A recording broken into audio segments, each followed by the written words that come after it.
अजीत दादा के दुर्भाग्यपूर्ण विमान हादसे की विभिन्न स्तरों पर जांच चल रही है।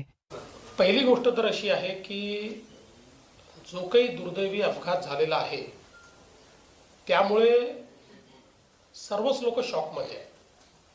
कोणाचं दुःख जास्त आहे आणि कोणाचं दुःख कमी आहे असं ते आखता येणार नाही आणि मला असं वाटतं की त्यांच्या परिवारापेक्षा जास्त दुःख कोणाला असूही शकत नाही, पण सगळेच लोक त्यामध्ये दुःखी आहेत। आता या संदर्भात हा जो काही अपघात झालेला आहे किंवा जी घटना घडलेली आहे याची DGCAच्या माध्यमातून चौकशी चालली आहे। DG सेफ्टी स्वतः ती चौकशी करतायत। आपण CID चौकशी सुरू केली होती, मात्र राष्ट्रवादी काँग्रेस पक्षाच्या वतीनं आम्हाला विनंती आली की याची CBI चौकशी झाली पाहिजे। तर शेवटी आपल्याला सगळं सत्य कळलंच पाहिजे।